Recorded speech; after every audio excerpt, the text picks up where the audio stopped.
बिस्मिल्लाहिर्रहमानिर्रहीम। शुरू अल्लाह के नाम से जो बड़ा मेहरबान निहायत रहम वाला है। अस्सलाम वालेकुम गाइस। तो स्टोरी में हम डिस्कस करेंगे मैनेजिंग एंड ओरेकल इंस्टेंस के बारे में। तो बेसिकली पी फाइल इसमें क्या होती है वो हम डिस्कस कर चुके हैं। यानी कि हमारे पास इनिशियलाइजेशन पैरामीटर फाइल्स होती है। तो इसमें हमारे पास जो यानी कि दो फाइल्स होती हैं, एक पी फाइल होती है और एक एस पी फाइल होती है। अब पी फाइल क्या होती थी हम ऑलरेडी डिस्कस कर चुके हैं, इसके बारे में मैं बता चुका हूँ। अब एस पी फाइल हमारे पास बच गई थी और इसके अलावा ये मज़ीद चीज़ें जो हमारे पास कैसे डाटाबेस स्टार्ट करते हैं, कैसे शट डाउन करते हैं, यहाँ पर ट्रेसर फाइल्स वगैरह होती हैं क्या, इनके बारे में देखें। तो ये सारा कुछ किस में आता है, मैनेजिंग इंस्टेंस के बारे में। तो इस ट्यूटोरियल में सारी की सारी चीज़ें हम जो है वो डिस्कस करने वाले हैं। तो इनके बारे में हम जो है वो जान लेते हैं ये क्या होती है। सबसे पहले कैसे ये एस पी फाइल जो हमारा एस पी फाइल SID.ORA क्या था इसके बारे में देखते हैं। उसके बाद मज़ीद आगे इस क्रिएट कैसे करते हैं, इसके एग्जाम्पल, ये सारी चीज़ें हम देखेंगे। तो सबसे पहले हमारे पास था एस पी फाइल, यानी कि एस पी फाइल वगैरह। ये मैं आपको बताता चलूँ कि हमारे पास एक पी फाइल थी, एक एस पी फाइल थी। जो पी फाइल थी वो हमारे पास बाय डिफ़ॉल्ट जब हम ओरेकल को इंस्टॉल करते तब वो हमारे पास आती है और वो ह्यूमन रीडेबल फॉर्म में होती है। ये चीज़ें आपको बता चुका हूँ। तो वो जो कि रीड ह्यूमन फॉर्म में होती है, लेकिन उसको क्या जो सिस्टम हमारा होता है उसके लिए रीड करना उसके लिए जो है मुश्किल होता है, क्योंकि वो ह्यूमन रीडेबल फॉर्म में होती है। उसको फिर बाइनरी फॉर्म में कन्वर्ट करके फिर उसको रीड करता है। इसीलिए हम क्या करते हैं कि जो वो हमारे पास पी फाइल उसको कन्वर्ट कर देते हैं एस पी फाइल, मतलब कि बाइनरी फाइल में कन्वर्ट कर दें ताकि सिस्टम हमारा जो वो लोडिंग काम मिले और फ़ौरन वो रीड करके वो जो भी हमारा एक्शन परफॉर्म करने वो कर पाए। तो इसीलिए हमारे पास वो रेप्लिका मतलब कि डुप्लीकेट होता है किसका, ये एस पी पी फाइल का डुप्लीकेट कौन सी फाइल है हमारे पास, एस पी फाइल। तो हम बाकी सारी फंक्शनैलिटी सेम ही है, इसमें कोई चेंजिंग नहीं आएगी। ये चीज़ें आप देख भी सकते हैं। तो हमारे पास जो एस पी फाइल की जो एक्सटेंशन बाय डिफ़ॉल्ट जो अब हम जो इसका नेम हम खुद से भी कोई भी देख सकते हैं बाय डिफ़ॉल्ट जो वैसे हम थोड़ा बहुत नॉर्मली यही होता है एस पी फाइल और SID जो .ORA। अब SID वगैरह क्या आते हैं, ये परसिस्टेंस वगैरह को शो करता है, यानी कि इसके लिए। तो इसको छोड़े फिलहाल समझे कि ये हमारे पास एस पी फाइल होती क्या है। तो एस पी फाइल हमारे पास एक तो बाइनरी मतलब कि 0-1 की फॉर्म में होती है जो सिस्टम रीड जिसको करता है। उसके बाद मेंटेन बाय ओरेकल सर्वर, मतलब कि इसको ओरेकल सर्वर यानी कि इसको सब कुछ सर्वर साइड पे ही इसको रखा जाता है और इसको मेंटेन भी सर्वर ही करता है। सारा कुछ इसका सर्वर के साथ ही लिंक होता है, यूज़र के साथ। इसका कोई यूज़र प्रोसेस वगैरह के साथ यूज़र एक आपको मैं सर्वर प्रोसेस बताया था, एक यूज़र प्रोसेस। अब यूज़र प्रोसेस तो एक लगा वो हमारे पास, लेकिन ये जो हमारे पास एस पी फाइल होती है इसका सारा का सारा कंसर्न किसके था, ओरेकल सर्वर के साथ। ओरेकल जो सर्वर होता है उसके साथ सारा इसका होता है। इसके अलावा ये हमारे पास ability to make change persistent across. अब इस परसिस्टेंस का क्या मतलब, एक हमारे पास पर टेम्परेरी चेंज होता है और एक होता है परमानेंटली चेंज। जो परमानेंटली चेंज होता है, परमानेंटली मतलब जिसको आप चेंज नहीं कर सकते। मतलब कि आपने कोई भी चीज़ है परमानेंटली है, कोई भी चीज़ आपकी है परमानेंटली मुस्तबिल है, उस जो आप हो चुका है बस हो चुका, उसको आप चेंज नहीं उसमें नहीं ला सकते, इसको कहते हैं परमानेंट। और टेम्परेरी का मतलब कि कभी भी आप उसको चेंज कर सकते हैं। तो अब हमारे पास जो एस पी फाइल होती है इसमें जो भी चेंज होता है वो परसिस्टेंट मतलब कि परमानेंटली होता है, उसको आप चेंज नहीं कर सकते हो उसको, यानी कि टेम्परेरी नहीं होता, वो लाइफ टाइम के लिए ही होता है। इसके अलावा शट डाउन एंड स्टार्टअप वगैरह के लिए यूज़ होती है अक्रॉस, यानी कि इसका अब मैं आपको बता दूं ability to make change persistent across shut down and startup. आप देखें ये जो चीज़ें हम जो है वो जो परसिस्टेंट मतलब कि परमानेंटली जो होती हैं इसमें वो लाइफ टाइम के लिए रहती हैं। अगर टेम्परेरी चीज़ हो तो वो क्या होता है, जैसे कि हमने सिस्टम को बंद कर दिया उसके बाद हमारी जो रैम होती है वो रिलीज़ हो जाती है। इसी तरह इसमें ये नहीं होता, इसमें सारा कुछ जो है वो परमानेंटली होता है। अगर सिस्टम शट डाउन भी हो चुका तो फिर भी ये हमारे पास इसकी चीज़ रहती है। जबकि इसके पहले हमने पी फाइल जो पढ़ी थी, पी फाइल हमारे पास टेम्परेरी होती है, यानी कि टेम्परेरी होती है मतलब कि जब सिस्टम हमारा रन हो रहा है तो वो चल रही है, जब सिस्टम बंद होगा तो वो भी बंद हो जाती है। तो उसके बाद क्या यानी कि उसके अलावा ये इसका लास्ट पॉइंट में ये बताया कि इसकी ये रिकवरी वगैरह के लिए भी यूज़ इसको किया जाता है। मतलब कि आपका इंस्टेंस फेल हो चुका है या इंस्टेंस के अलावा आपका जो पी फाइल वगैरह जो वो फेल हो चुकी है, डिलीट हो चुकी है, जो भी मसला आ चुका है। अब अगर रिकवरी करना चाहते हैं तो आप एस पी फाइल के थ्रू जो पी फाइल वगैरह की रिकवरी भी कर सकते हैं। इसका ये मकसद, ये सारे पॉइंट, बाकी थ्योरी नीचे जो ये जो मैं चीज़ें बोल रहा हूँ वो सारा कुछ कुछ नीचे लिखा हुआ है, आप इसको रीड आउट कर सकते हैं। मैं बाकी स्लाइड ही आपको बताने की कोशिश करूँगा, जितने भी नोट्स हैं आप खुद रीड आउट कर सकते हैं।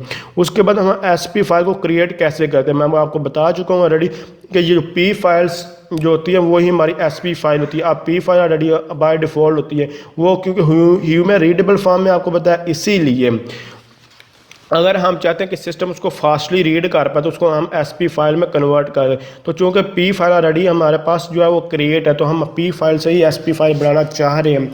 तो बेसिकली हमें क्या करना होगा कि जो पी फाइल से ही एसपी फाइल हम जो है वो बनाएंगे। तो वो कैसे बना सकते हैं, उसके लिए आपको create SP file from P file, ये जो सारा आगे लिखा हुआ है ये बेसिकली क्या है, ये पॉथ है, पॉथ और फाइल का नेम है। अब ये नाम और पॉथ वगैरह आप खुद से कोई भी देख सकते हैं, बाकी ये कमांड तो आपको ये याद करना ही होगी। ये जो यहाँ जो है इतनी, यानी कि सिंपल अगर क्यूरी आपको बताऊंगा क्या है, क्रिएट कीवर्ड है, उसके बाद एसपी फाइल एक कीवर्ड है। अब ये दो चीज़ें हैं, ये keyword create SP file equal to आप फाइल का नेम लिख सकते हैं, कुछ भी ABC लिख रहे हैं, .ora लिख रहे हैं, सिंपल। उसके बाद फ्रॉम लिखें, पी फाइल लिखें, इक्वल टू आप उसका नाम जो भी देना चाहें वो ABC.ora, इसका सेम नाम। एक और चीज़ याद रखें, ये एसपी फाइल और एसपी फाइल का नाम सेम हो सकता है, ये कोई MCQs वगैरह आपसे पूछे जा सकते हैं। तो ये फ्रॉम एक कीवर्ड है और पी फाइल भी एक कीवर्ड, और आगे कोई भी नाम लिख सकते हैं। ये जो पाथ आगे लिखा हुआ है ये सारे का सारा, यानी कि ये ओरेकल होम /DBS/ उसके बाद ये एसपी फाइल, ये उसके फाइल का नेम है। ये हमारे पास इतना जो है ओरेकल होम, उसके बाद DBS, ये इतना जो है पाथ है। उसके बाद ये एसपी फाइल DBA01.ora, उसके क्या है, ये फाइल का नेम है। इसी तरह ये हमारे पास ओरेकल होम जो है ये पाथ है, DBS यहाँ तक पाथ है। उसके बाद हमारे पास पी फाइल का नेम है, जो भी आप देना चाहें। तो सिंपल ये है कि आप जो भी आपके पास पी फाइल है उसका जो है, यानी कि create SP file equal to, ये आप याद रखना चाहें रखें, नहीं रखना चाहते तो आप पे डिपेंड करता है। जिस तरह का जैसे कि आप सी को ओपन करते हैं सी में आके जाते हैं, इसी तरह ये भी हमारे पास जो है पाथ होते हैं। तो पाथ का तो मुझे उम्मीद है कि आपको पता होगा। जैसे फिर मैं आपको बता रहा हूँ, सी में आते हैं, उसके फोल्डर ओपन करते, उसके ऊपर बाद फोल्डर ओपन, तो इस तरह ऊपर पाथ जो है लिखा था। इसी तरह ये हमारे पास डाटाबेस, यानी कि जब आप कमांड प्रॉम्प्ट जो लिनक्स वगैरह पे का वर्क करेंगे, जो कमांड लाइन इंटरफेस को ओपन करें, तो आपको वहाँ पता, मैं इस पर ऑलरेडी डिटेल के साथ ट्यूटोरियल बना भी चुका हूँ लिनक्स के ऊपर। तो आपने, फिर मैं आपको बता रहा हूँ, सिंपल जो है create SP file equal to उसका नाम जो भी लिखना चाहें लिख सकते हैं। उसके बाद फ्रॉम पी फाइल और इक्वल टू उसका नाम और पाथ जो भी देना चाहें दे सकते हैं। अगर नहीं भी देना चाहते तो ना दे, आप पे डिपेंड करता है ये दोनों। ऊपर जो है पाथ वो हमारे पास किसका, एसपी फाइल का पाथ है, यानी कि जहाँ आप एसपी फाइल को स्टोर करना चाह रहे हैं क्रिएट करके, और अगर वहीं क्रिएट करना चाहिए तो आपको वो ये पाथ देने की फिर कोई ज़रूरत नहीं है। और उसके बाद पी फाइल जो हाँ आपकी पड़ी हुई है बेसिकली वहाँ उसका पाथ दें, और उसके बाद उसका नाम। अगर तो उसको डायरेक्ट फोल्डर को ही ओपन करके वहीं से आप जो है वो वर्क कर रहे हैं तो फिर आपको ऑटोमेटिकली पाथ सेलेक्ट हो जाता है। तो ये चीज़ें आपको याद रखनी होंगी। बाकी चीज़ें इसमें कुछ भी नहीं है, वो सारी चीज़ें रीड आउट कर सकते हैं। जितनी भी थ्योरी मैंने बोली है सारी यहाँ से फिर आप इसकी रीड आउट कर सकते हैं पॉज करके। तो मज़ीद ये हमारे पास इसकी थ्योरी वगैरह लिखी है, आप जैसे इसको रीड आउट कर सकते हैं। तो क्रिएट कैसे फाइल करते हैं वो कमांड आपको मैं रेडी बता चुका हूँ। तो उसके बाद ये इसकी मज़ीद सारी की सारी इसी के बारे में थ्योरी है, तो जस्ट या आप इसको रीड आउट करें। तो उसके बाद हमारे पास एसपी फाइल की आपको एक एग्जांपल गिवन, जैसे कि ये बाइनरी फॉर्म में होती है, तो वही से देखें सारी की सारी चीज़ें वही है, बाकी सिर्फ इसमें बाइनरी फॉर्म में इसको सिस्टम में होता है। बाकी एसपी जो पी फाइल पड़ी है वही उसकी एग्जांपल है, जो सारी चीज़ें आपको बताई हैं। तो वो सारी इंस्टेंस वाली ही सारी चीज़ें, यानी कि मैं आपको ये सारी चीज़ें रेडी बता दूँ। जावा पूल क्या होता है, शेयर पूल क्या होता है, ये सारी की सारी चीज़ें हम रेडी जो है ट्यूटोरियल में डिस्कस कर चुके हैं। ये यानी कि DB ब्लॉक साइज़ वगैरह किया जाता है। इसके अलावा DB नेम क्या था, DB डोमेन कहती है, ग्लोबल नेम, इंस्टेंस नेम, ये सब कुछ रेडी दे चुके हैं। तो अब यहाँ तक तो ये मेरा क्लियर हुआ था। अब स्टार्टअप कमांड बिहेवियर के बारे में डिस्कस करेंगे। तो स्टार्टअप कमांड बिहेवियर क्या क्या बाय डिफ़ॉल्ट क्या था, ये बहुत इंपॉर्टेंट चीज़ आपको याद रखनी होगी।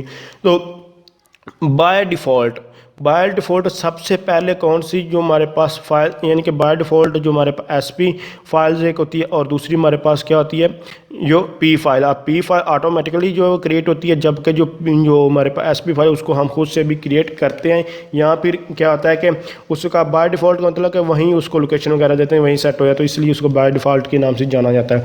तो एक हमारे पास डिफ़ॉल्ट क्या है, एसपी फाइल, और दूसरी डिफ़ॉल्ट पी फाइल है।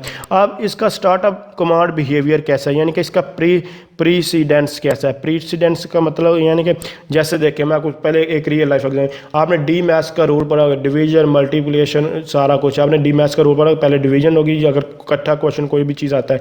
अब देखें आपको पेपर में कोई भी इस तरह का क्वेश्चन आ सकता है कि एक आपको ट्री गिवन होगा या कोई एक या फिर थ्योरी वगैरह कोई इस तरह की केस स्टडी वगैरह गिवन होगी, आपको कहा जाएगा कि ये कमांड्स आपने एसपी और पी फाइल को कैसे कैसे रन होगी वो बताना है। तो बाय डिफ़ॉल्ट कैसे फाइल्स रन होती है, सबसे पहले जो आप यूज़र जो आप क्रिएट करते हैं एसपी फाइल, सबसे पहले एसपी फाइल वो रन होती है जो आप क्रिएट करते हैं। सिस्टम सबसे पहले ऑटोमेटिकली सर्च करने की कोशिश करता है एसपी फाइल जो आप क्रिएट करते हैं उसको, जब उसको रन करने की जब उसको वो मिल जाए तो उसको रन कर देता है। उसके बाद वो हमारे पास एसपी फाइल जो डिफ़ॉल्ट होती है उसको रन करने की कोशिश करता है। दो चीज़ें, पहले मैं आपको पर एसपी फाइल जो हमारे हम यूज़र जो कोई भी डेटाबेस एडमिनिस्ट्रेटर होता है जो रन करता है वो फाइल जो है वो रन होती है। दूसरी चीज़ बाय डिफ़ॉल्ट जो डिफ़ॉल्ट एसपी फाइल होती है वो रन होती है। और तीसरे नंबर पे फिर जो पी फाइल जो यूज़र डिफ़ाइन करता है वो रन होती है। और उसके बाद जो डिफ़ॉल्ट पी फाइल होती है वो रन होती है। ये इस तरह इस सीक्वेंस के साथ जो है वो रन होती है। अगर 4 फाइल्स आपके पास पड़ी हैं, बहुत ज़्यादा हो सकती हैं, सिंपल ये हो, इसके अलावा तो और कोई आ ही नहीं सकता कोई मेथड। तो पहली बात ये बहुत ही इंपॉर्टेंट चीज़ है, एसपी फाइल सबसे पहले यूज़र डिफाइंड एसपी फाइल जो है वो रन होती है, क्योंकि एसपी फाइल आपको पता है बाइनरी में, तो सिस्टम कोशिश करता है बाइनरी फाइल को ही पहले रन करने की कोशिश करें। पहले क्या करता है, यूज़र डिफाइंड एसपी फाइल को रन करेगा। दूसरे नंबर ये जो एसपी फाइल होती है जो हमारे पास डिफ़ॉल्ट होती है उसको रन करेगा। तीसरे नंबर पे फिर किसको रन करेगा, जो हमारे पास एसपी फाइल यूज़र डिफाइन होती है जैसे जिसको एडमिनिस्ट्रेटर ने डिफ़ाइन किया जाता है। और चौथे नंबर पे जो हमारे पास डिफ़ॉल्ट जो पी फाइल होती है उसको रन करने की कोशिश करेगा। तो इस सीक्वेंस जो फाइल जो वो रन होती है ऑटोमेटिकली। जैसे कि पहले एसपी फाइल यूज़र क्रिएट उसको सर्च करेगा, वो उसको नहीं मिलेगी, वो फिर किसको सर्च करेगा, यानी कि जो हमारे पास डिफ़ॉल्ट एसपी फाइल उसको सर्च करने की कोशिश, वो भी नहीं मिली। फिर वो जो है अगर फिर डाटा में एडमिनिस्ट्रेटर ने पी फाइल जो है खुद से क्रिएट की है तो उसको सर्च करेंगे, अगर वो भी नहीं मिली तो सिंपल विद फाइल जो डिफ़ॉल्ट पी फाइल होते वो डाटाबेस खुद ही क्रिएट कर देती है। जब डाटाबेस को इंस्टॉल करते हैं इसलिए वो ऑटोमेटिकली रन वो उसके बाद वो हो जाती है, और उस पर काफ़ी टाइम जो हमारा लगता है। तो ये इसका जो है स्टार्टअप कमांड बिहेवियर है। तो ये सारी की सारी थ्योरी भी नीचे लिखी है। तो आप देखें ये तो बाय डिफ़ॉल्ट सब कुछ आप पढ़ सकते, लेकिन अगर आप मैनुअली खुद से करना चाहें बाय डिफ़ॉल्ट, यानी कि जब आप डाटाबेस को जो इंस्टेंस स्टार्ट करते हैं तो पी फाइल जो है या जो भी फाइल होती है ऑटोमेटिकली साथ रन हो जाती है। लेकिन अगर चाहते हैं कि बाय खुद से रन ना हो, हम अपनी मर्ज़ी से रन करना चाहते हैं, तो फिर आप उसके लिए खुद से जो है वो कमांड का यूज़ कर सकते हैं। अब आप चाहते हैं कि सबसे पहले कौन सी फाइल खुद से क्रिएट करना, यानी कि खुद से स्टार्ट करना चाहते हैं पी फाइल को, उससे ऑटोमेटिकली जो है वो यानी कि फ़ाइल जो है वो स्टार्ट ना हो और खुद से हम अपने मुताबिक करना चाहते हैं, तो उसके लिए आप कमांड को मुख्तलिफ कमांड का यूज़ करें। जैसे कि अगर आप चाह रहे हैं कि सबसे पहले कौन सी फाइल रन हो, यानी कि पी फाइल, तो सबसे पहले आप पी फाइल को रन करना चाह रहे हैं तो उसके लिए कमांड लिखेंगे startup p file equal to उसका जो है पाथ, और उसके बाद उसका जो है ये int.dba1.ora उसका नाम, ये ऑलरेडी ऊपर नाम ये दे चुके हैं, यानी कि कोई भी नाम ये हो सकता है। जैसे कि यहाँ हमने ये पाथ का ये नाम चेंज करके दिया था, तो जो भी आपने नाम दिया होगा वही आपने यहाँ जो है वो देखें, यहाँ देखें ये हमारे पास इसका नाम जो है वो हमने कॉपी करके रखा था, इसीलिए यहाँ इसका जो है ये देखें यहाँ भी नाम इसका वही यूज़ हो रहा है जो हमने कॉपी किया था। यानी कि बाय डिफ़ॉल्ट जो हमारे पास int.ora होता है तो वो उसको कॉपी किया था, ये वही चीज़ है, इसलिए यहाँ ये नाम चाहिए। बाकी कोई भी आप ABC लिख लें, .ora जो आपको बता चुका हूँ, कुछ भी लिख सकते हैं। तो बेसिक चीज़ इसमें ये थी। अब आपको समझ, सबसे पहले हम जो है वो फाइल पी फाइल को हम जो है वो रन कर स्टार्टअप करना चाहते हैं। उसके बाद हमारे पास P file can indicate the use SP file. अब उसके बाद आप कौन सी फाइल रन करना चाहें, एसपी फाइल जो है वो करना चाहते हैं, तो ये डिपेंड करता है कि आप किस तरह कौन सी फाइल को रन करना चाह रहे हैं। तो उसके बाद मॉडिफाई पैरामीटर इन एसपी फाइल्स, अगर आप मॉडिफिकेशन करना चाह रहे हैं जो एसपी फाइल में तो वो कैसे कर सकते हैं। बाय डिफ़ॉल्ट मैं आपको एक चीज़ और यहाँ जो बताता चलूँ कि ये चीज़ हमने पढ़ी थी, यानी कि जो एसपी फाइल होती है इसको हम यानी कि ये हमारे पास क्या, तो ये आपने देखा होगा can self tune parameter files. तो कैन सेल्फ ट्यून का मतलब है कि ऑटोमेटिकली जो जिस हिसाब से इसके अपना साइज़ वगैरह चेंज करना है ये कर सकती है, हमें मैनुअली कुछ भी नहीं करना। जैसे कि पी फाइल में हमें सब कुछ मैनुअली करना पड़ता था, लेकिन एस पी फाइल जो होती है साइज़ जैसे जैसे हमें जितनी मेमोरी चाहिए होती है उसकी डायनामिकली उसको चेंज कर, मतलब कि अपने ऑटोमेटिकली जैसे जैसे साइज़ जैसे कोई चीज़ चाहिए होती है साइज़ वगैरह ये ऑटोमेटिकली उसको एलोकेट कर देता है, हमें कुछ भी खुद से करने की ज़रूरत नहीं होती इसमें। तो इसके बाद मॉडिफिकेशन पैरामीटर फाइल्स में हमारे पास क्या रहता है कि अगर हम मॉडिफिकेशन करना चाह रहे हैं, किसकी मॉडिफिकेशन करना चाह रहे हैं कि जो हमारे पास हमारे undo table space, undo table space का मतलब है कि जैसे कि हम अनडू मतलब कि आप कंट्रोल जी वगैरह करते हैं तो ये बैक पे हम चले जाते हैं। इस तरह का अगर आपको कोई चेंजिंग की है तो वो जो आप चेंजिंग कर रहे हैं तो वो सारी एक टेबल में जाकर आपकी स्टोर हो रही होती हैं। तो अगर उसका आप नाम चेंज करना चाहते हैं तो वो कैसे कर सकते हैं, उसका नाम चेंज करने के लिए आपने लिखना है क्या अल्टर सिस्टम, मतलब सिस्टम को अल्टर कर रहे हैं और सेट क्या कर रहे हैं हम जो अनडू टेबल स्पेस, जो हमारे पास अनडू टेबल स्पेस है उसका हम नाम चेंज करना, नेम चेंज करके उसका क्या रखना चाह रहे हैं अनडू टू। आप इसका कोई भी नाम रख सकते हैं, अगर इसका रीडू वगैरह कोई इस तरह और भी कमांड रखना उसका नाम चेंज करना तो इस तरह उसका नाम आप जो है वो चेंज कर सकते हैं। तो बाकी मैंने आपको बताया था टेम्परेरी करना चाहते हैं या परसिस्टेंट करना चाह रहे हैं, यानी कि जो भी आप काम हो रहा है ये यानी कि जो हाँ पे जो अनडू वगैरह जो काम हो रहा है ये टेम्परेरी तौर पे करना चाह रहे हैं या परमानेंटली करना चाहिए, मतलब कि टेम्परेरी फिर वही बात आ जाती है। तो यानी कि जब हमारा सिस्टम ऑफ डाटाबेस ऑफ हो तो ये हमारा काम जो है अनडू वाला काम ख़त्म हो जाए। जैसे कि आपका पीसी ऑफ होता है तो जो भी आपने चेंजिंग वगैरह करनी होती है वो आपकी चेंजिंग दोबारा नहीं होती, लेकिन इसके अलावा वो आप अगर सिस्टम वर्क कर रहे हैं तो आप कंट्रोल जी करके आप जो है चेंजिंग कर सकते हैं। इसी तरह डाटाबेस में भी होता है। तो अब आप चाहते हैं कि क्या वो डाटाबेस जब तक चलती रहे तब तक चेंजिंग कर सकते, बाद में वो ख़त्म हो जाए, या फिर आप चाहते हैं कि बेशक डाटाबेस बंद भी हो जाए तब तक फिर भी आप दोबारा उसको ऑन करें तो आपको जो चेंजिंग करना चाहें कर सकें। तो वो आप दोनों उनमें से कोई एक भी कर सकते हैं या फिर ये दोनों भी आप कर सकते हैं। तो आप ये कैसे यानी कि उसको टेम्परेरी या परसिस्टेंट कैसे दे सकते हैं, ये चीज़ें जो मैं आपको बता रहा हूँ ये हमारे पास किस लिए हमारे पास ये हैं, ये आपको ये नाम वगैरह जो चेंज करें इसका अंदर का डाटा या साइज़ वगैरह हम चेंज नहीं कर रहे, वो परमानेंटली होता है, जो भी है वो डायनामिक होता है, ऑटो होता है। ये सिर्फ और सिर्फ जो बात की है वो फाइल का नेम वगैरह की जो नेम चेंज वगैरह करना उसकी बात की जा रही है। तो इसलिए इस चीज़ को ध्यान से रखिएगा। तो जो उसका नाम वगैरह जो आप चेंज करना चाह रहे हैं क्या वो परमानेंटली करना चाह रहे हैं या फिर आप टेम्परेरी करें परसिस्टेंट यानी जो है परमानेंटली मतलब कि परसिस्टेंट करना चाह रहे हैं या टेम्परेरी करना चाह रहे हैं, कौन सा या दोनों करना चाह रहे हैं। अगर तो आप उसका स्कोप कर देते हैं बहुत का मतलब कि दोनों ही हम करना चाहते हैं, मतलब कि सिस्टम ऑटो अपने हाथ में ये कमांड ले ले और अपनी मर्ज़ी से जिसको चाहे वो टेम्परेरी करे, जिसको चाहे वो परमानेंटली करे। तो आप उसके सिस्टम के हाथ में कमांड है तो वो उस पर डिपेंड करता है सिस्टम क्या करना चाह रहा है, मतलब कि जो चीज़ें वो सिस्टम चाहे समझेगा कि ये चीज़ें इंपॉर्टेंट्स वगैरह हैं और ये मुझे परमानेंटली रखनी होंगी तो उसको चीज़ों को वो अपने पास परमानेंटली रख लेगा, और जो उसको लगे कि ये इतने हमें बाद में इसकी ज़रूरत नहीं है सिस्टम को तो वो उसको जो है वो बाय डिफ़ॉल्ट मतलब कि उसको जो है वो टेम्परेरी का अपने पास रखेगा। तो ये असल में ये सारी चीज़ें प्री डिफाइन होती है कि ऑलरेडी अगर बहुत का मतलब होता है कि उसको सिस्टम को पहले ही पता होता है कि मैंने कौन कौन सी चीज़ें अपने पास टेम्परेरी रखनी है और कौन कौन सी मैंने वो परसिस्टेंट रखनी है अपने पास, ये सारी चीज़ें उसको पता होता है। अगर बहुत करेंगे तो वो उस हिसाब से अपने पास जो है वो रख लेता है। इसके अलावा डिलीट और रीसेट वैल्यू, अगर आपने कोई वैल्यू डिलीट करनी है रीसेट करनी है तो वो कैसे कर सकते हैं, तो यानी कि आपके पास alter system reset undo suppress errors, ये हमारे पास बेसिकली जो जितने भी आपके सिस्टम में जो एरर वगैरह आते हैं, अब आपके सिस्टम एरर बग्स जो भी आ रहे हैं उसका सारे का सारा रिकॉर्ड जो है इसमें जा रहा होता है। डिलीट और रीसेट वैल्यू वगैरह इस फोल्डर अनडू सप्रेस एरर वगैरह इसमें सारा डाटा जो है वो जा रहा है। आप उसको भी आप स्कोप जो है वो परमानेंटली यहाँ लिख सकते हैं, जो है परसिस्टेंट लिख सकते हैं या यानी कि टेम्परेरी परसिस्टेंट या बहुत कोई भी यहाँ स्कोप उसका दे सकते हैं। और उसके बाद SID इक्वल टू स्टैटिक, इस स्टैटिक का मतलब कि इसको सारे के सारे जो है वो यूज़ कर सकते हैं।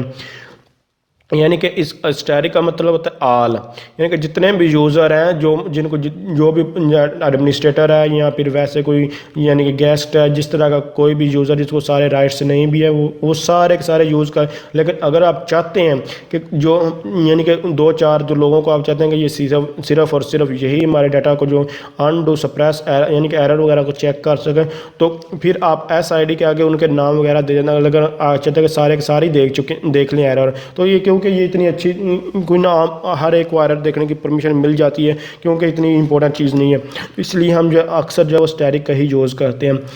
तो इसमें हमारे पास डिलीट और रीसेट वैल्यू का मतलब है कि जैसे कि आप अपने मोबाइल को रीसेट करते हैं तो सारा का सारा उसमें डाटा जो है वो डिलीट हो जाता है एक बार, तो उसके बाद दोबारा डाटा उस रैम वगैरह फिर डाटा जो आप जैसे यूज़ करते हैं रैम में जाता है, आप मोबाइल में इंस्टॉल करते हैं वही चीज़ें। तो अगर आप चाहते हैं कि बाद सारा क्लीन कर दे तो उसको डिलीट और रीसेट कर देते हैं, उसके बाद दोबारा उसको वैल्यू वगैरह स्कोप ID वगैरह आप जो है वो गिवन करते हैं। तो इसमें ये चीज़ें आ रही थी, बाकी ये सारी चीज़ें फिर वही आप इसको पॉज करके जो है वो रीड आउट कर सकते हैं।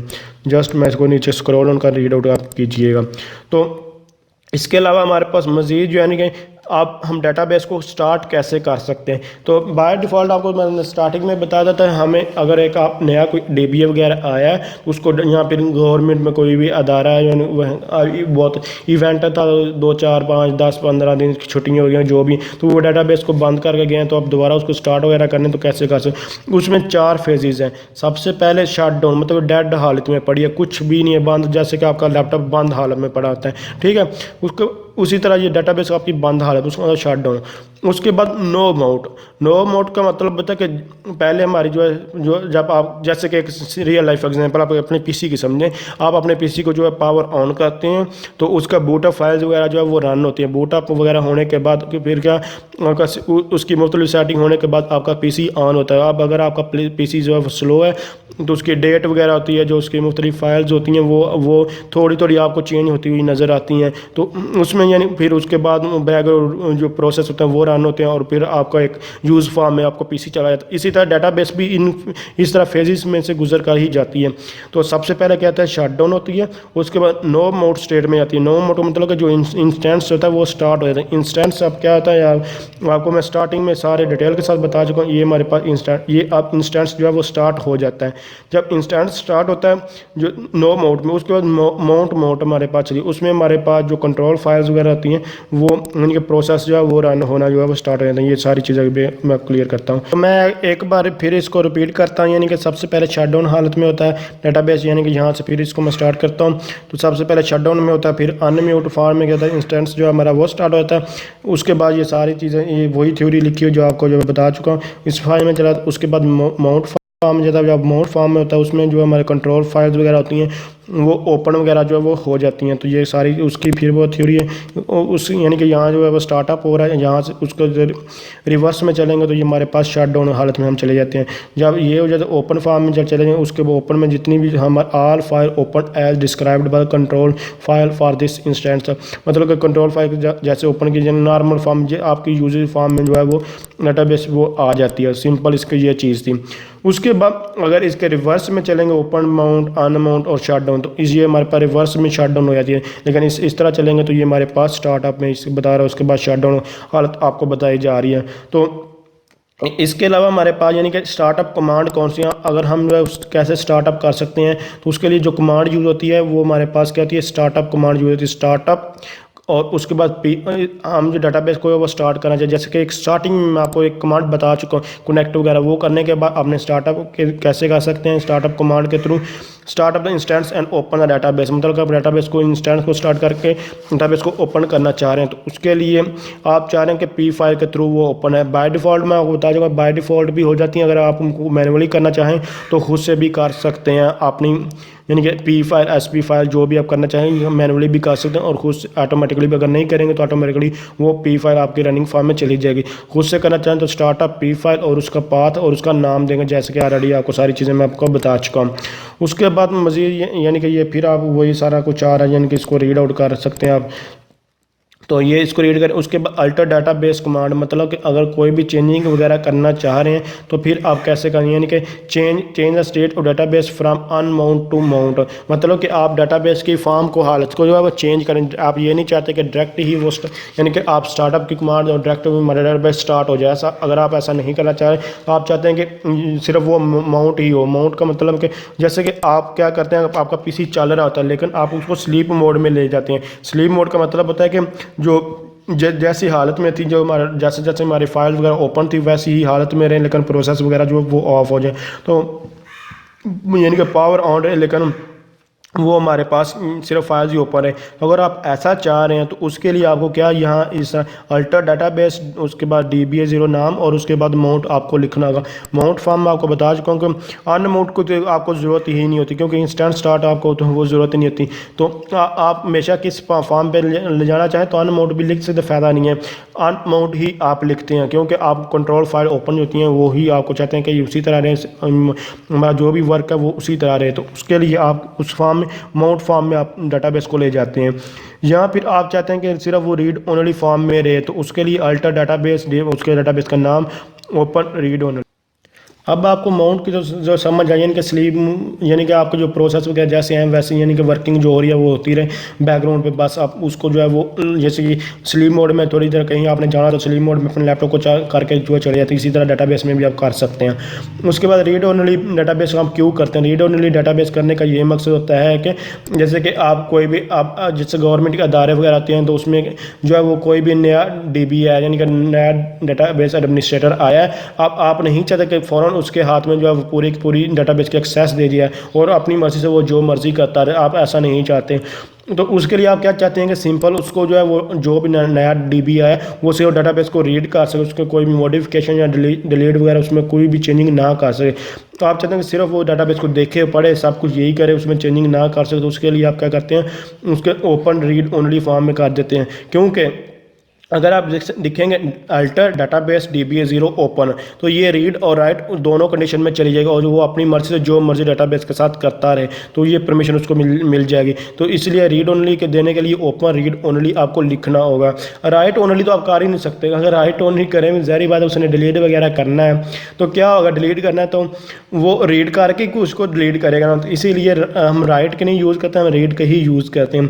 तो सिर्फ वो पढ़ सके, उसमें चेंजिंग ना करे, तो उसके लिए हम ये यूज़ करते हैं। लेकिन अगर हम चाहते हैं कि स्ट्रिक्टेड मोड में, मतलब कि कुछ यूज़र को, यानी कि कुछ फाइल्स वगैरह होती हैं, हम कुछ को परमिशन देते हैं कि वो इनको यूज़ कर पाए, इनको यूज़ ना कर पाए, इसके मैं सिंपल रियल लाइफ एग्जांपल देते हैं। जैसे कि आपका जो है लॉगिन होता है, जहाँ यानी कि IS सिस्टम होता है, मतलब कि जहाँ आपके जो ऑनलाइन जो आपके नंबर वगैरह लगे होते हैं, आपका जो स्टूडेंट का पोर्टल होता है, जहाँ ये आपका जो पोर्टल होता है, आप स्टूडेंट को सिर्फ और सिर्फ क्या, कौन से परमिशन दी जाती है कि वो अपने जो है रोल नंबर को चेंज कर सकते, इसके अलावा उसको कोई परमिशन नहीं होती। वो भी सिर्फ कब कर सकता है, जब वो डाटाबेस में लॉग इन हो जाए तो उसके बाद चेंज कर सकता है, अदरवाइज उसके बाद कोई परमिशन नहीं होती।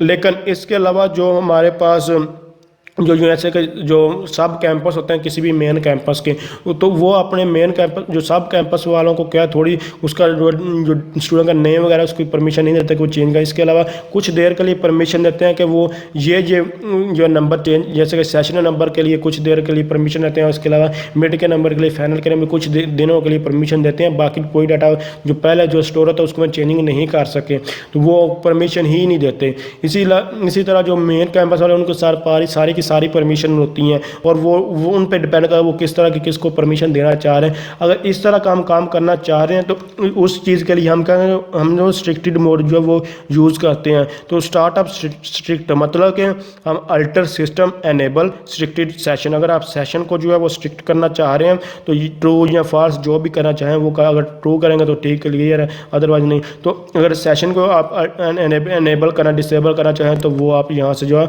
वो ये कमांड का यूज़ करके कर सकते हैं। इस तरह किसी चीज़ को भी आप जो लोग कर सकते हैं। ये DBA पे डिपेंड करता है, जो जिसके पास मेन जो इसका कंट्रोल वगैरह है।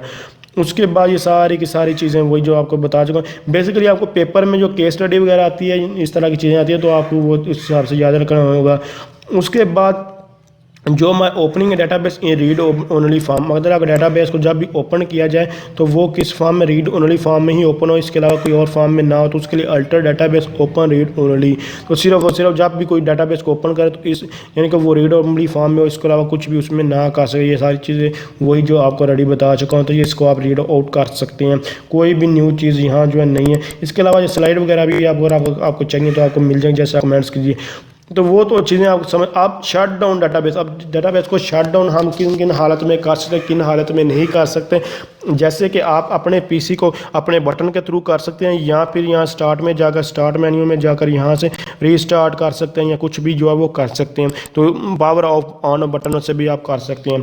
तो इसी तरह हमारे पास 4 मोड होते हैं: shut down, about, shut down immediate, shut down transactional और शट डाउन नॉर्मल। तो इसमें से आप कोई भी कर सकते हैं। और एक अबाउट का ए, आई इमीडिएट, और टी से ट्रांजैक्शन, एन से नॉर्मल। तो आप इस चीज़ टेबल को आपको समझना होगा। तो टेबल में के मुताबिक ये क्या कह रहा है कि जैसे कि आप अलो न्यू कनेक्शंस, मतलब कि यहाँ अबाउट यानी कि एक नॉर्मल हालत में आप कोई भी आप यहाँ से शट डाउन में जाते हैं तो उसके बाद उसको बंद वगैरह जो करने की कोशिश करते हैं। अबाउट मतलब कि वगैरह जैसे कि आप फ़ौरन ही पावर बटन जो है वो प्रेस कर देते हैं। तो समझिए कि सबसे पहले अलो न्यू कनेक्शन, मतलब कि अगर आप अपने डेटाबेस को अबाउट करते हैं, या फिर इमीडिएट करते हैं, या फिर ट्रांजैक्शनल करते हैं, या फिर नॉर्मल कोई भी काम करते हैं, जब इनमें से कोई भी आपने काम किया हो अगर डेटाबेस को शट डाउन करते वक्त, तो आप न्यू कनेक्शन क्रिएट नहीं कर सकते। दूसरी चीज़, अगर आप चाहेंगे wait until current session end, मतलब कि अगर आपको कोई भी सेशन क्रिएट हुआ, यानी कि कोई यूज़र लॉगिन हुआ है, लॉग आउट करने तक वो वेट वगैरह कब कर सकता है कब नहीं।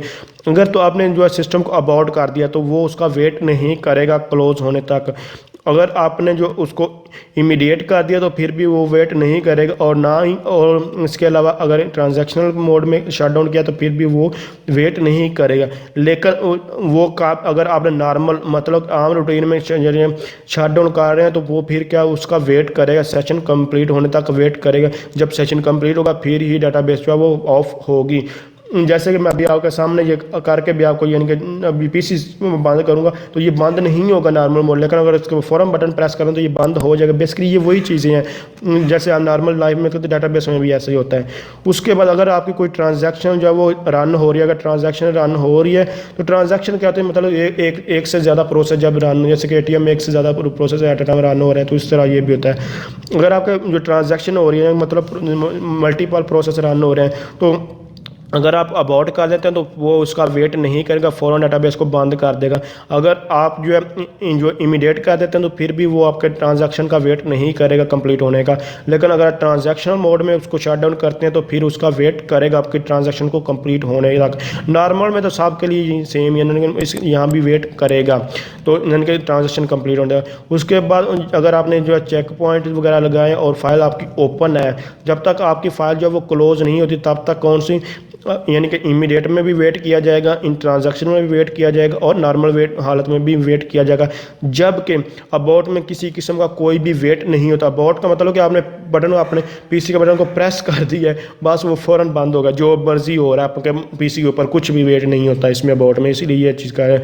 बाकी दूसरों में जो जिस तरह की आपकी जो यानी कि ट्रांजैक्शन वगैरह हो रही है, सेशन हो रहा है, कनेक्शन क्रिएट हो रहा है, उस हिसाब से ये दूसरी जो कंडीशन जो है वर्क करते हैं। नॉर्मल में तो सब को वेट करना पड़ जाता है, सिर्फ जो है न्यू कनेक्शन क्रिएट नहीं आप कर सकते। तो ये आपसे मुख्तलिफ तरह से MCQs पूछा जा सकता है कि यानी कि क्या किसी हालत में कोई सारे यहाँ जो है वो येस होते हैं, तो हरगिज़ नहीं है। इसी तरह क्या आप न्यू कनेक्शन क्रिएट कर सकते हैं, न्यू कनेक्शन का कोई सारे क्या नो हो सकते हैं, तो येस हाँ नो हो सकते हैं। तो ये MCQs के हिसाब से किसी भी प्रैक्टिस से आपसे कुछ भी क्वेश्चन पूछा जा सकता है। उसके बाद शट डाउन ऑप्शन आपके पास आता है। शट डाउन ऑप्शन में मतलब कि जब कंसिस्टेंट डेटाबेस क्लीन, जैसे कि जब आपकी ये, इसमें आप एक चीज़ इंपॉर्टेंट जो याद रखने की, बाकी आपको कोई याद करने की चीज़ ज़रूरत नहीं है फिलहाल, बाद में देखेंगे। क्योंकि यानी कि बफर, इसके अलावा बफर होती है, कैश मेमोरी होती है। ये बफर कैश का क्या कंसेप्ट है, कैसे एक दूसरे में चेंज करते हैं, ये बहुत लंबी चौड़ी कहानी है, उसको बाद में देखेंगे। सिंपल यही कि जैसे कि मैं आपको सिंपल बता दें, बफर मतलब कि आप जो कीबोर्ड होता है उसकी बैकएंड पे होता है, जबकि आपके पीसी की बैकएंड पे जो आपकी कैश मेमोरी वगैरह होती है। तो आप ये समझें शट डाउन ऑप्शन के बारे में। तो यहाँ सिर्फ आपको इसमें यही याद रखना कि क्लीन डाटाबेस। जब आपकी डाटाबेस बिल्कुल क्लीन होती है तो उसमें क्या होता है, जो आपकी कमांड जो अनकमिटेड जो कमांड्स होती हैं, जो भी प्रोसेस हो रहे होते हैं, जो भी वर्क हो रहा था अनकमिटेड, वो क्या होता है रोल बैक अब हो जाता है। अब रोल बैक क्या होता है, यानी कि वापस उसी हालत में चला जाए। कमिटेड क्या होती है, अनकमिटेड क्या होती है, ये सारी चीज़ें ऑलरेडी मैं बता चुका हूँ। तो सिंपल जो आपकी डाटाबेस क्लीन होती है, बिल्कुल क्लियर होती है, उसमें कोई भी किसी किस्म का एरर नहीं होता, तो जो भी आपकी जो यानी कि अनकमिटेड जो कमांड्स होती हैं यानी कि प्रोसेस होते हैं वो रोल बैक हो जाते हैं। सिर्फ इसमें अभी तक ये याद रखें। उसके बाद जो आपकी डाटाबेस डर्टी होती है, डर्टी मतलब कि उसमें जो टेबल वगैरह आपने क्रिएट किए हैं वो ठीक तरह से नहीं हुए, या उसमें कोई और इश्यूज़ वगैरह नॉर्मल फॉर्म में नहीं है। नॉर्मल फॉर्म 1 2 2 3 4 कैसे नॉर्मल फॉर्म बनाते हैं वो सारी चीज़ें रेडी बता चुका हूँ। तो सिंपल यही कि अपन टेबल वगैरह स्टडी करने की कुछ भी कोई फॉल्ट है, कोई एरर है, जो भी मसला आपके डाटा में, अगर डाटाबेस डर्टी है तो उसमें जो अनकमिटेड चेंज जो आर नॉट रोल में, मतलब कि जो अनकमिटेड मतलब जो आप काम कर रहे हैं वो दोबारा रोल बैक नहीं होता, वहीं स्टक हो जाता है। जैसे कि एटीएम में देखें, एटीएम में सब कुछ क्लियर होता है, बिल्कुल ठीक तरह से वर्क कर रहा है। इसी तरह अगर आपका एटीएम में सिस्टम वगैरह बंद हो जाए तो वो फ़ौरन रोल बैक हो जाता है। तो इस एटीएम के जो वो क्लीनर होता है, जब कोई नॉर्मल बंदा जैसे कि हम आम कोई भी आप यानी आप एक्सपर्ट नहीं है, तो अब आप डाटाबेस क्रिएट वगैरह करेंगे तो उसमें टेबल वगैरह ठीक तरह से नहीं क्रिएट करेंगे, उसमें बहुत सारे बग्स होते हैं। तो इसी वजह से वहाँ तब अब ट्रांजैक्शन हो रही है तो वो रोल बैक नहीं होती। ये सिंपल इसमें दोनों चीज़ में ये डिफरेंस याद रखिएगा। उसके बाद जो हमारे पास डायग्नोस्टिक फाइल्स वगैरह होती हैं, डायग्नोस्टिक फाइल तशखीस से निकला है, मतलब जैसे कि रियल लाइफ में आप डायग्नोस्टिक कैसे करते हैं। तो मतलब कि आपके पास रिकॉर्ड वगैरह था, कोई भी प्रॉब्लम आती है क्रिएट होती है कुछ भी, तो आपके पास सारा रिकॉर्ड होता है, कुछ भी जो भी हो रहा है आप अपने पास रिकॉर्ड रखते हैं। अब डायग्नोस्टिक फाइल कौन सी फाइल होती है, मतलब कि डाटाबेस में कोई भी चेंजिंग की जा रही है, डाटा में किसी किस्म की कोई भी चेंजिंग की जा रही है, अब चेंजिंग क्या हो रही है क्या नहीं हो रही, उसका सारे का सारा रिकॉर्ड जो किसके पास होता है, डायग्नोस्टिक फाइल के पास होता है पूरा का, यानी कि किस टाइम क्या चेंजिंग की गई, किस टाइम क्या हुआ, कब ट्रांजेक्शन हुई, कब नहीं हुई, कब रोल बैक हुई, कब कोई कमांड कमेंट हुई, क्या काम किया गया। बेसिकली इसमें सारा का सारा जो है वो रिकॉर्ड पड़ा होता है। इसमें 3 बेसिक जो है वो फाइल टाइप्स हैं, एक अल्टर है और दूसरी बैकग्राउंड ट्रेस और तीसरी यूज़र ट्रेस फाइल्स होती है। अब इनको 1 बाय 1 जो है वो देख लेते हैं। तो सबसे पहले हमारे पास अल्टर लॉग फाइल्स, मतलब कि ये पूरे का पूरा लॉग मेंटेन कर रही है, मतलब कि पूरे का पूरा फाइल्स का यूज़र का जो बेसिकली रिकॉर्ड्स होता है जो फाइल्स का वो अपने पास रख रही थी, मतलब कि किस फाइल में कौन सी चेंजिंग की गई, किसमें कितना डाटा स्टोर किया, कितना डाटा इसमें डिलीट किया गया। क्योंकि देखें ये हमारे पास यहाँ जो डायग्नोस्टिक फाइल होती है इसमें ये किसकी ज़रूरत क्यों पड़ती है कि कुछ जो है बैकग्राउंड पे प्रोसेस होते हैं और कुछ जो हमारे सामने जो है प्रोसेस हो कोई भी वर्क काम जो हो रहा है ऑटोमेटिकली। कुछ जैसे एक आपके पास 1 करोड़ डाटा पड़ा है, अगर एक आपके पास 1 करोड़ डाटा पड़ा है उसमें से 200-300 लोगों का डाटा अगर डिलीट हो जाता है, तो अगर 200-300 लोगों को आपको पता चलेगा बैकग्राउंड से ऑटोमेटिकली डिलीट होगा, तो आपको पता ही नहीं चलेगा, ठीक है वो आपका डाटा डिलीट होगा। तो उसका इस तरह के रिकॉर्ड रखने के लिए डायग्नोस्टिक फाइल का यूज़ किया जाता है। कुछ तो आपके पास एरर वगैरह जो आते हैं डाटाबेस में वो आपके सामने डिस्प्ले होते हैं जैसे कि, लेकिन कुछ जो आपके पास सामने डिस्प्ले नहीं होते। मैं अभी आपको एग्जांपल भी दिए कि डाटा डिलीट हो, लेकिन तब आपको पता चलता तब आपको 2-3 उन लोगों की ज़रूरत पड़ेगी, तो अब आपको वो तो हाँ वो डाटा डिलीट हो चुका हुआ है, किसने किया कैसे हुआ ये आपको पता ही नहीं चलता। तो ये सारा रिकॉर्ड जो आपके डायग्नोस्टिक फाइल्स में होता है। तो अब इस तरह रिकॉर्ड्स का कमांड मतलब कि जो आप जितने भी कमांड यूज़ कर रहे हैं, जो लॉग फाइल होती है उसमें रिकॉर्ड्स जो है वो कमांड का रिकॉर्ड उसमें जो है वो स्टोर होता है। जो मेजर इवेंट्स होते हैं उनका जो है वो रिकॉर्ड्स होता है। अब मेजर इवेंट्स वगैरह कैसे क्या होते हैं, मैं जैसे कि अभी आपको मैंने एक एग्जांपल दी है, यानी कि अगर आपने 1 करोड़ जो लोगों का डाटा जो है वो अपडेट करना था, अब आप 1 करोड़ लोगों का डाटा जो वो अपडेट करना था, तो अपडेट करने के लिए आपने क्यूरी लगाई। अब आपने क्यूरी लगाई, ठीक है, वो अब क्यूरी चली है नहीं चली, उसमें डाटा अपडेट हुआ है नहीं हुआ, तो उसमें बहुत सारी प्रॉब्लम जो है वो क्रिएट होती है। जैसे कि पुरानी एक एग्जाम्पल 1990 91 92 93 इस तरह जो है सिस्टम पहले जो है वो चलता था। सिंपल क्या लिखते थे 90 लिखते थे, उसके बाद जब ऐसे 90 लिख दिया, उसके बाद 91 लिख दिया पुरानी डाटाबेस में, उसके बाद 92 लिख दिया और उसके एट अ टाइम क्या हुआ 92 लिख दिया, उसके बाद 99 90 इस तरह डॉट आगे चलते गए 99 लिखा और उसके बाद दोबारा क्या हुआ 01 0 1 2 इस तरह वो लिखना स्टार्ट हुआ।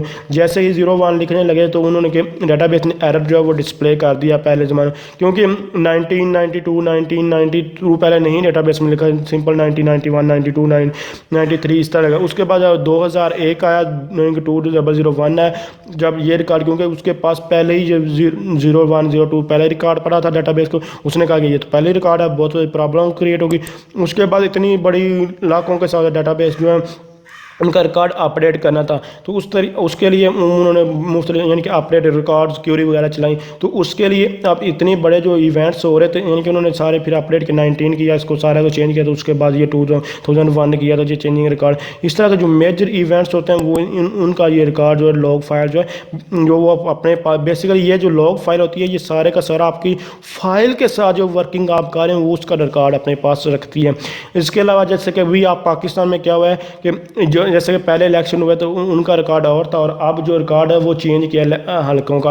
वो अगर एक यानी कि दो कुछ N129 आप N129 को N124 किया, आप उसका सारा का सारा लाखों के हिसाब से जो डाटा जो यानी कि रिकॉर्ड था वो स्टोर करना था। तो इस तरह के जो बड़े बड़े इवेंट हो अगर वो सक्सेस हुए नहीं हुए उसमें क्या प्रॉब्लम है, इस तरह की चीज़ों को जो है वो देखने के लिए हम ये सारा का सारा अपने पास जो है वो रिकॉर्ड्स रखते हैं। तो उसके बाद हमारे पास यानी कि डे बाय डे जो भी ऑपरेशन वगैरह जो डाटा के साथ हो रहे हैं वो सारा जो है वो उसका रिकॉर्ड रखते हैं।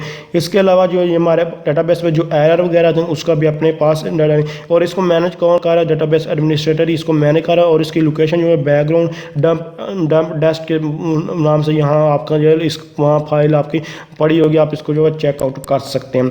तो इसके बाद हमारे पास ये यानी कि लर्ड फाइल, उसके बाद बैकग्राउंड ट्रेस फाइल्स कहती हैं। ये हमारे पास जितने भी बैकग्राउंड पे जो आपके प्रोसेस चाहे, जितने भी हमने प्रोसेस जो पढ़े हैं, जितने भी प्रोसेस में कोई भी एरर आता है, कुछ इनके बैकग्राउंड पे कुछ भी वर्किंग, जैसे अभी मैंने आपको 1 करोड़ डाटा की एग्जांपल दी है, उसमें 200-300 अगर डिलीट हो जाता है तो आपको पता ही नहीं चला कैसे हुआ, किसने डिलीट किया, तो उसका बैकग्राउंड पे जो भी प्रोसेस हुआ है उसका ये रिकॉर्ड अपने पास रख रही होती है, जो बैकग्राउंड ट्रेस फाइल होती है। जबकि ये फाइल्स का जो आपके सामने एरर आ रहे हैं, जो भी आ रहा है डाटा कैसे रिकॉर्ड हो रहा है, तो हुआ है नहीं हुआ, उसका रिकॉर्ड जो है ये रख वहाँ से आप चेक कर सकते हैं। इसका user trace files, user trace files में क्या होता है कि इसमें बेसिकली यूज़र का जो है वो फाइल यानी कि रिकॉर्ड्स वगैरह जो पढ़ाता है। मैं आपको सिंपल रियल लाइफ एग्जांपल है, जैसे कि फेसबुक है। फेसबुक में पहले ऐसा नहीं था कि अगर एक एडमिन ने कहीं से कोई भी किसी को पोस्ट की है, किसी को रिमूव कर दिया, जो भी काम किया पहले पता नहीं चला था, क्योंकि फेसबुक पे जो पेज होते हैं उसको 2-3-4 कुछ मल्टीपल जो एडमिन होते हैं। अब किसने एडमिन ने क्या काम किया पहले पता नहीं चलता था, लेकिन अब उस चीज़ का पता चल जाता है। कैसे पता चलता है, क्योंकि उसका सारे का सारा रिकॉर्ड जो है वो पड़ा होता है और वो शो हो रहा था। जो एडमिन होता है हर एक एडमिन को पता चल रहा है, यूज़र को नहीं पता चल रहा होता। जो हम नॉर्मल जो यूज़र होते हैं उनको पता नहीं, एडमिन को पता चल रहा होता है कि इस एडमिन ने ये काम, दूसरे एडमिन जो 2-3 एडमिन है, और अगर एक ने जो पोस्ट की है कुछ रिकॉर्ड के, तो वो वहाँ लिखा रहता है कि इस बंदे ने, इस एडमिन ने ये पोस्ट की है, तो ये सारा रिकॉर्ड अब लिखा रहता है। यानी कि उसके पास यूज़र ट्रेस फाइल्स वो पड़ी है, यानी कि यूज़र का रिकॉर्ड इसमें होता है कि किस एडमिन ने क्या काम किया। ये बेसिकली इसके पास ये रिकॉर्ड्स पड़े होते हैं यूज़र के। तो तीनों का पता चल चुका होगा, यूज़र ट्रेस फाइल नाम से पता चला कि इसमें यूज़र जो एडमिन वगैरह किस यूज़र ने क्या काम किया, यानी कि किस एडमिन ने क्या काम किया, इसका रिकॉर्ड पड़ा। बैकग्राउंड जो ट्रेस फाइल है उसमें बैकग्राउंड पे क्या क्या काम हुआ है, कौन से प्रोसेस में एरर है, कौन सा बैकग्राउंड पे कुछ एरर आने के वजह से डाटा लॉस हुआ है, क्या हुआ है, इसका रिकॉर्ड इस फाइल के पास पड़ा था। और अलर्ट लॉग फाइल में जो डाटाबेस की जो फाइल जो आप कमांड वगैरह यूज़ कर रहे हैं, यूज़र जो कमांड यूज़ कर रहे हैं, जो भी इस्तेमाल कर रहा है, उसका रिकॉर्ड जो है वो पड़ा होता है। तो ये सारी चीज़ें बेसिकली थी। उसके बाद अनेबल या डिसेबल यूज़र ट्रेसिंग फाइल कैसे कर सकते हैं, तो उस अनेबल या डिसेबल जो यूज़र डिफाइन करने के लिए उसके लिए आपको जो alter session set SQL trace equal to true, अगर तो उसको जो है अनेबल करना है उसके लिए ट्रू कर दें, अगर उसको डिसेबल करना चाह रहे हैं तो उसके लिए फॉल्स लिखते हैं। सिंपल इसकी चीज़ें, बाकी चीज़ें आपको अभी फोकस नहीं करना, सिर्फ अभी इतना ही याद रखें अनेबल या डिसेबल कैसे यूज़र ट्रेसिंग फाइल्स को करते हैं। तो उसके लिए हमारे पास ये चीज़ें आपने जो alter session set SQL trace equal to true या फॉल्स, बाकी चीज़ें वही हैं, जस्ट आपने ये लिखना और उसके बाद अनेबल या डिसेबल यूज़र ट्रेसिंग फाइल जो है वो हो सके। अगर आपको नहीं ज़रूरत, आप उसको ट्रू फॉल्स कर देंगे, ज़रूरत है तो उसको ट्रू कर दें। अगर एक ही एडमिन है तो उसको ट्रू करने की कोई ज़रूरत ही नहीं होती, इसलिए इसको फॉल्स। अगर ज़्यादा यूज़र देख एडमिन वगैरह है तो उसके लिए फिर आप ये चीज़ें करते हैं। अगर एक एडमिन तो फिर ज़रूरत ही नहीं है, बाकी चीज़ें आपको याद नहीं करनी होगी, यानी कि जस्ट उसको रीड आउट करें। बाकी ये सारी पे सारी प्रैक्टिस के लिए जैसे हम चीज़ें आ देता है। अगर आपको सारी चीज़ें समझ लगे तो आप खुद से यहाँ से क्वेश्चन देखिए और प्रैक्टिस कीजिए। तो अगर आप समझ रहे हैं ये वीडियो हेल्पफुल है, इसको लाइक शेयर और कमेंट ज़रूर कीजिएगा। तो थैंक्स फॉर वॉचिंग, अल्लाह हाफिज़।